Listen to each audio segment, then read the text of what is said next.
No? You don't need this? Sorry? Have you been doing this too? What? Bending over? Bending Only for 7 months whilst making this film. Yeah. Oh, she said speed. Okay. All right. So, general question: what is it about the X-Men franchise that it endures, that it stayed around so long, people love it so much? I think that one of the major themes it carries through all the X-Men saga, whether it's comic book, cartoon, or movie, is that it's about outsiders.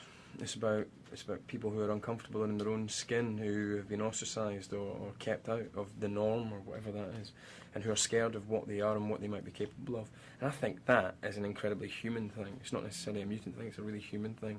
And I think it's very easy to identify with 99% of the characters in these films because of that. Sure.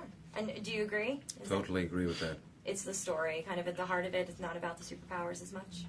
Kind of. No, I think you kind of disguise it within sort of developing this sort of mutant world. You know, I think people can sort of deal with those philosophies a lot easier if you kind of alienate it a little bit, you know. And that's, I think, the absolute sort of draw to the series. And now this one has kind of a 60s Bond feel. Specifically want to ask you about this because you have been compared to Sean Connery playing James Bond and all this. I mean, so how do you see that? Yeah, good job. Very how do you see that flattering, the movie does it? And was that a conscious decision of yours?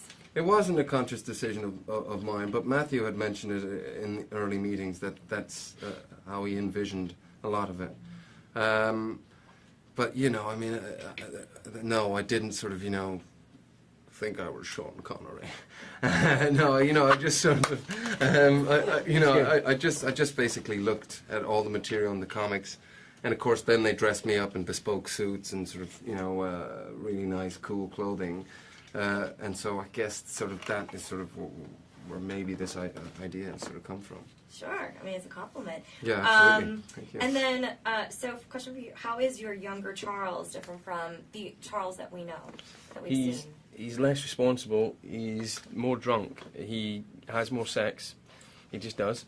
And yet he has no mission. He's a good person. He believes in humanity and all of that, but he has no burning desire to serve the world yet and to be this force for mutanity and humanity integrated. And it's only by meeting Eric, actually, as much as Charles thinks he's the one who's going to teach people things and the one that can, you know, really help people, it's through meeting Eric that he is defined as this leader and this visionary.